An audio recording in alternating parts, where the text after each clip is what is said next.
الحمد لله نحمده ونستعينه ونستغفره ونؤمن به ونتوكل عليه ونعوذ بالله من شرور أنفسنا ومن سيئات أعمالنا من يهده الله فلا مضل له ومن يضلله فلا هادي له وأشهد أن لا إله إلا الله وحده لا شريك له وأشهد أن محمدًا عبده ورسوله أما بعد فأعوذ بالله من الشيطان الرجيم بسم الله الرحمن الرحيم يا أيها الذين آمنوا لا ترفعوا أصواتكم فوق صوت النبي ولا تجهروا له بالقول كجهر بعضكم لبعض أن تحبط أعمالكم وأنتم لا تشعرون وقال الله تعالى في مقام آخر لا يمسه إلا المطهرون وقال النبي صلى الله عليه وسلم ليس منا من لم يرحم صغيرنا ولم يوقر كبيرنا رواه الترمذي وقال النبي صلى الله عليه وسلم ما نحل والد ولدا أفضل من نحل من حسن أدب رواه الترمذي وقال النبي صلى الله عليه وسلم لأن يؤدب الرجل ولده خير له من أن يتصدق بصاع رواہ الترمذی صدق اللہ العظیم۔ میرے انتہائی واجب الاحترام قابل صد احترام بھائیوں، دوستوں اور بزرگوں، میں نے آپ کے سامنے قرآن کریم کی 2 آیات اور نبی اکرم صلی اللہ علیہ وسلم کے ارشادات میں سے چند حدیثیں پڑھی ہیں۔ قرآن کریم کی جو آیت میں نے آپ کے سامنے پڑھی یہ سورہ حجرات کی آیت ہے۔ اس میں اللہ رب العزت ارشاد فرماتے ہیں یا ایھا الذین آمنوا لا ترفعوا اصواتکم فوق صوت النبی، اے ایمان والو تم اپنی آواز کو نبی اکرم صلی اللہ علیہ وسلم کی آواز کے پر بلند نہ کرنا، وَلَا تَجْهَرُوا لَهُ بِالْقَوْلِ كَجَهْرِ بَعْضِكُمْ لِبَعْضٍ أَن تَحْبَطَ أَعْمَالُكُمْ، اور تم آپس میں ایک دوسرے سے بات کرتے ہوئے بلند آواز سے بات نہ کرنا جبکہ تم حضور کے سامنے بیٹھے ہو، کہیں ایسا نہ ہو تمہارے اعمال ضائع ہو جائے، وَأَنْتُمْ لَا تَشْعُرُونَ، اور تمہیں پتہ بھی نہ چلے۔ قرآن کی اس آیت میں اللہ رب العزت نے ادب کا تذکرہ کیا ہے، اور دوسری آیت میں بھی ادب کا تذکرہ کیا لا يَمَسُّهُ إِلَّا الْمُطَهَّرُونَ، کہ قرآن کو نہ چھوئے مگر وہ لوگ جو پاکیزہ ہوں، صاف ستھرے ہوں، باوضو ہوں، وہ لوگ قرآن کو چھوئیں۔ قرآن کریم اور احادیث مبارکہ میں ایک چیز کا جو ہمیں حکم دیا گیا ہے وہ ہے ادب۔ شریعت نے ادب پر بہت زور دیا ہے۔ قرآن کریم میں اللہ رب العزت نے بھی آداب بیان فرمائے ہیں۔ احادیث مبارکہ میں آپ صلی اللہ علیہ وسلم نے بھی آداب کا تذکرہ فرمایا ہے۔ قرآن کریم کی جو آیت میں نے آپ کے سامنے پڑھی اس میں حضور کا ادب بیان کیا گیا کہ جب بھی انسان حضور کے سامنے بیٹھا ہو تو اپنی آواز کو پست کرے آپ کے سامنے بلند آواز کے ساتھ بات نہ کرے ورنہ اعمال ضائع ہو جائیں گے۔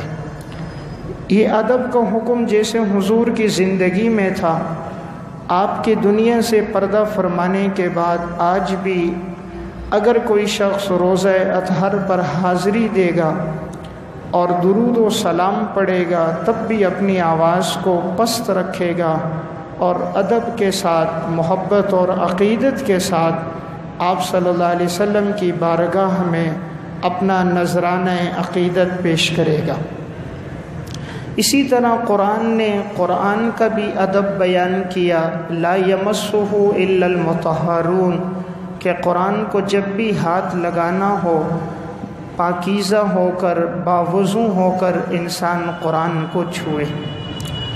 والدین کے آداب بھی قرآن نے بیان کیے کہ لا تقل لہما اف، اپنے والدین کے سامنے اف بھی نہ کہو، ولا تنہرہما، انہیں جھڑکو نہیں، وقل لہما قولا کریما، اور والدین کے سامنے بات نرمی کے ساتھ کرو، واخفض لہما جناح الذل من الرحمہ، اور اپنے بازوؤں کو خدمت کے لیے ان کے سامنے بچھا دو، وقل رب ارحمہما کما ربیانی صغیرا، اور یہ دعا کرو کہ اے اللہ میرے والدین پر اس طرح رحم کر جس طرح انہوں نے بچپن میں میری تربیت کرتے ہوئے میرے اوپر رحم کیا ہے۔ تو یہ قرآن نے والدین کے آداب بیان کیے۔ تو قرآن کریم انسان کو آداب کا درس دیتا ہے۔ اسی طرح نبی اکرم صلی اللہ علیہ وسلم نے بھی آداب کا تذکرہ فرمایا۔ آپ نے فرمایا لیس منا من لم یرحم صغیرنا ولم یوقر کبیرنا، وہ شخص ہم میں سے نہیں ہے جو بڑے کا احترام نہ کرے اور چھوٹے پر شفقت نہ کرے۔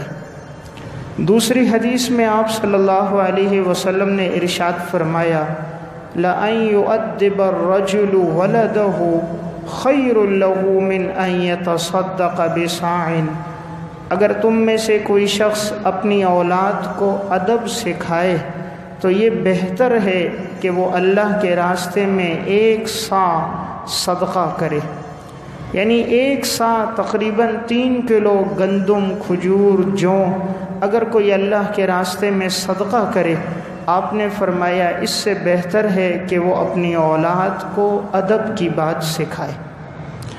تو نبی اکرم صلی اللہ علیہ وسلم نے بھی احادیث میں ادب کا تذکرہ فرمایا ہے۔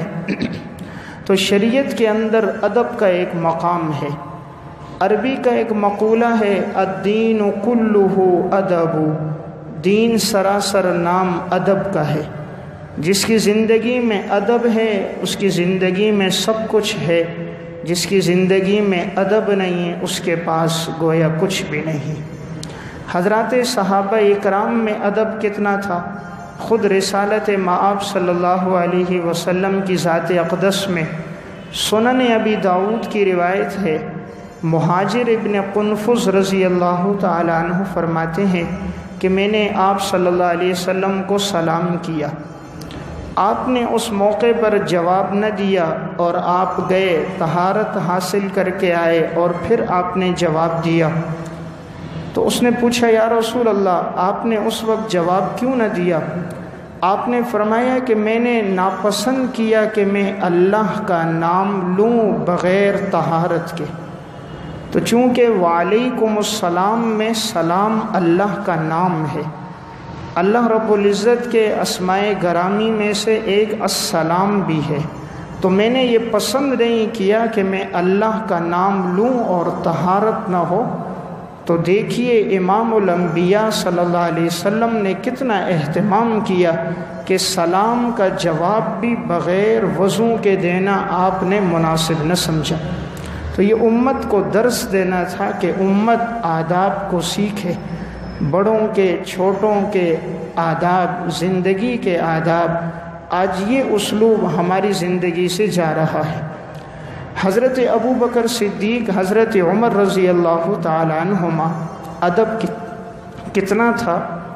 تاریخ مدینتی دمشق میں واقعہ ہے حضور کے چچا حضرت عباس رضی اللہ تعالیٰ عنہ جب کبھی سامنے آ جاتے تو حضرت ابو بکر عمر اپنی سواری سے نیچے اتر جاتے اور ان کو اپنی سواری پر بٹھاتے اور خود سواری کی لگام پکڑ کے چلتے، اور کبھی ایسا ہوتا کہ اگر وہ سواری پہ نہ بیٹھتے تو یہ بھی اتر جاتے اور ان کے ساتھ پیدل چلتے رہتے یہاں تک کہ ان کو ان کی بیٹھک تک پہنچا دیتے۔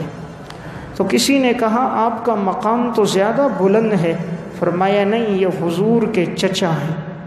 تو اندازہ کیجئے ابو بکر عمر صحابہ میں سب سے بلند مقام والے صحابہ ہیں، لیکن ان کی زندگی میں ادب کتنا ہے کہ حضور کے چچا کی خاطر سواری سے اترتے ہیں، حضرت عباس کو سواری پہ بٹھاتے ہیں اور خود ان کے ساتھ پیدل چل کر جاتے۔ یہ امت کو درس دینا تھا کہ آداب اپنی زندگی میں لے کر آئیں۔ امام غزالی رحمۃ اللہ علیہ نے احیاء علوم الدین میں نقل کیا کہ ایک موقع پر حضرت زید بن ثابت رضی اللہ تعالیٰ عنہ گھوڑے پر سوار تھے۔ عبداللہ بن عباس رضی اللہ تعالیٰ عنہ حضور کے چچا زاد ہیں، رئیس المفسرین کہلاتے ہیں، بہت بڑا مقام ہے۔ تو انہوں نے دیکھا حضرت زید سواری پر ہیں، تو انہوں نے سواری کی نکیل پکڑی اور سواری کو لے کر چل رہے تھے۔ حضرت زید نے کہا کہ آپ نکیل نہ پکڑو، آپ اہل بیت میں سے ہو، حضور کے چچا زاد ہو، یہ آپ کے مناسب نہیں، یہ کام کوئی خادم نوکر کر لے گا، آپ نہ کرو۔ عبداللہ بن عباس نے کہا شریعت نے ہمیں حکم دیا ہے بڑوں کی تعظیم کرنے کا، شریعت نے ہمیں حکم دیا ہے بڑوں کی خدمت کرنے کا، آپ مجھ سے علم میں، عمل میں، عمر میں بڑے ہیں، اس لیے میں آپ کی تعظیم کر رہا ہوں۔ تو حضرت زید نے فرمایا اپنا ہاتھ دو۔ عبداللہ بن عباس نے ہاتھ دیا تو حضرت زید بن ثابت نے ان کے ہاتھوں کو بوسہ دیا، اپنی آنکھوں سے لگایا، کہا پھر ہمیں بھی اللہ اور اللہ کے رسول نے حکم دیا ہے، شریعت نے حکم دیا ہے کہ ہم اہل بیت کی تعظیم کریں۔ جب تمہارے دل میں ہمارے لیے یہ محبت اور عقیدت ہے تو ہمارے دلوں میں بھی تمہارے لیے محبت کا یہی جذبہ ہے۔ تو یہ صحابہ کی زندگی کے یہ واقعات ہمیں بتلاتے ہیں کہ ہماری زندگیوں میں ادب ہونا چاہیے۔ آج نسل نو آداب سے بہت دور ہے۔ تعلیم کے ذرائع تو اس وقت بہت سے ہیں، لیکن تعلیم کا مقصد جو ادب ہے آج یہ زندگی میں موجود نہیں ہے۔ آج معلوم نہیں والدین سے گفتگو کیسے کی جاتی، بڑوں سے بات کرنے کا طریقہ کیا ہے، کوئی سفید ریش سامنے آ جائے اس سے گفتگو کیسے کی جائے، مزاج کے اندر وسعت ظرفی اور نرمی کیسے لائی جائے، نسل نو اس سے آگاہ نہیں ہے۔ تو آداب زندگی سے جا رہے ہیں۔ تفسیر روح المعانی میں سورہ حجرات کی تفسیر میں ہے، عبداللہ بن عباس رضی اللہ تعالیٰ عنہ جب حضرت ابی بن کعب رضی اللہ تعالیٰ عنہ سے کوئی بات سیکھنے کے لیے آتے تو ان کے گھر کے دروازے کے پاس کھڑے ہو جاتے، کبھی دروازے پر دستک نہیں دیتے تھے۔ تو انہوں نے کہا ایک دفعہ آپ دستک دے دیا کرو، اتنی دیر باہر انتظار کرتے ہو، دھوڑ بھی ہے، گرد و غبار بھی ہے، سورج کی حرارت اور تپش بھی ہے، آپ کو تکلیف پہنچے گی۔ کہا نہیں، میں آپ سے علم سیکھنے آتا ہوں تو میرے لیے بہتر یہ ہے کہ میں آپ کا انتظار کروں، جب تک آپ باہر نہ نکلو تو میں آپ کو زبردستی باہر نہ نکالوں۔ تو اس لیے بیٹھ کر انتظار کرتے، جب ابی بن کعب نکلتے تو ان سے علم کی بات پوچھتے، اتنا ادب تھا۔ علامہ آلوسی روح المعانی میں لکھتے ہیں کہ یہی زندگی کا طرز ہم نے بھی سیکھا۔ ہم بھی جب کسی کے پاس جاتے ہیں سیکھنے کے لیے تو ہم انتظار کرتے ہیں، جب استاد باہر آتا ہے تو تب ہم ان سے ادب کی بات اور علم کی بات سیکھتے ہیں۔ تو میں عرض کر رہا تھا شریعت نے ادب پر زور دیا ہے کہ انسان آداب کو سیکھے۔ حضرت امام اعظم ابو حنیفہ رحمۃ اللہ علیہ الخیرات الحسان میں واقعہ ہے، درس دے رہے تھے، درس کافی طویل ہو گیا، اس دوران آپ کے قدموں میں اور ٹانگوں میں درد ہوا، آپ نے چاہا کہ میں اپنی ٹانگیں دراز کروں، شاگردوں نے بھی سامنے سے ڈیسک ہٹا دیے کہ حضرت اپنی ٹانگیں دراز کریں تاکہ کچھ راحت ملے۔ تو حضرت نے فوراً اپنی ٹانگوں کو سکیڑ دیا۔ کسی نے پوچھا حضرت ٹانگیں سیدھی کر دیجئے تاکہ ہم دبا لیتے ہیں، یہ تو قبلے کی سمت بھی نہیں ہے۔ فرمایا کہ نہیں، میں نہیں سیدھی کرتا، اس لیے کہ میرے استاد امام حماد رحمۃ اللہ علیہ کا گھر ہے، تو اگر میں پاؤں سیدھے کروں گا تو استاد کے گھر کی طرف میرے پاؤں ہوں گے تو یہ بے ادبی میں شمار ہوگا۔ حالانکہ امام ابو حنیفہ اور ان کے استاد کے درمیان 7 گلیوں کا فاصلہ تھا، 7 گلیوں کا فاصلہ ہے، اور 1200 سال پہلے کا طالب علم اپنی ٹانگوں کو اس لیے دراز نہیں کرتا کہ میرے استاد کے گھر کی طرف میرے قدم ہوں گے تو کہیں یہ بے ادبی میں شمار نہ ہو جائے۔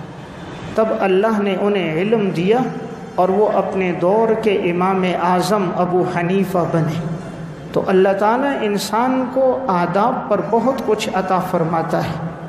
حضرت بایزید بسطامی رحمۃ اللہ علیہ بڑے اللہ والے بزرگ گزرے، ان سے کسی نے پوچھا اللہ نے آپ کو مقام عطا فرمایا، اس کے پیچھے سبب کیا بنا؟ بایزید نے فرمایا کہ ایک دفعہ رات کے وقت میری والدہ نے کہا بیٹا پانی لے کر آؤ۔ بایزید کہتے ہیں میں پانی لینے کے لیے نہر پر گیا تاکہ تازہ اور ٹھنڈا پانی لے کر آؤں۔ بایزید کٹورے میں پانی لے کر آئے، جیسے پہنچے تو دیکھا والدہ کی آنکھ لگ گئی۔ اب یہ والدہ کے سرہانے کھڑے ہو گئے کہ جیسے والدہ کی آنکھ کھلے تو میں ان کو یہ کٹورے میں پانی پیش کر دوں۔ اتفاق سے ساری رات گزر گئی، والدہ کی آنکھ نہیں کھلی، اور بایزید بسطامی وہاں کٹورے میں پانی لیے کھڑے رہے، اور جب فجر کا وقت ہوا والدہ کی آنکھ کھلی تو کیا دیکھا کہ فرما بردار اطاعت گزار لخت جگر پانی لیے کھڑا ہے۔ پوچھا بایزید کب سے کھڑے ہو؟ کہا اماں جان جب سے آپ نے کہا تھا اس وقت سے کھڑا۔ ماں نے جھولی پھیلائی اور اللہ سے دعا کی کہ اے اللہ میرا یہ بیٹا بڑا ہی فرما بردار ہے، اطاعت گزار ہے، ساری رات یہ کٹورے میں پانی لیے کھڑا رہا، اے اللہ تو میرے بیٹے کو عزت عطا فرما، مقام عطا فرما۔ ماں نے جھولی اٹھائی، آسمان کی طرف نگاہ ڈالی، اور ماں کے لبوں سے دعا کے بول نکلے، اور اللہ نے پھر بایزید کو وہ مقام دیا کہ آج اولیاء اللہ میں جب ان کا نام آتا ہے تو سر فہرست بایزید کا نام ہوتا ہے۔ تو یہ اللہ نے عزت کس وجہ سے دی؟ ادب کی وجہ سے دی، کہ والدہ کے ادب میں انہوں نے ساری رات گزار دی، پانی لیے کھڑے رہے، والدہ کو جگایا بھی نہیں کہیں نیند میں خلل نہ آ جائے۔ تو جب انسان ادب کی زندگی پہ آتا ہے، خدمت پر آتا ہے، تو دعا دل سے نکلتی ہے۔ دعا وہ نہیں کہ ایک انسان دوسرے سے کہے میرے لیے دعا کرو، دعا وہ ہے کہ ایسی خدمت کرے، ایسا ادب ہو، اطاعت گزاری اتنی ہو کہ دوسرے کا دل آپ کے لیے دعا کرے۔ صحیح بخاری کتاب العلم میں ہے، آپ صلی اللہ علیہ وسلم کے ہاں حضرت عبداللہ بن عباس رضی اللہ تعالیٰ عنہ آئے۔ ان کی عمر اس وقت 11 سال اور بعض نے لکھا ہے 13 سال عمر تھی، بڑے کم عمر صحابہ میں سے تھے۔ یہ رات کو انہوں نے اس لیے رات گزاری کہ میں دیکھوں حضور رات کو عبادت کس طرح کرتے ہیں، تاکہ آپ کی رات کی عبادت دیکھ کر میں امت تک پہنچاؤں، خود عمل کروں۔ اب آپ صلی اللہ علیہ وسلم جب سحری کے وقت جاگے تہجد کے لیے تو عبداللہ ابن عباس نے ایک لوٹے میں پانی لیا، آپ صلی اللہ علیہ وسلم کو وضو کروایا، پھر حضور کے لیے مصلی بچھایا، حضور کو مسواک دی، آپ نے مسواک کی۔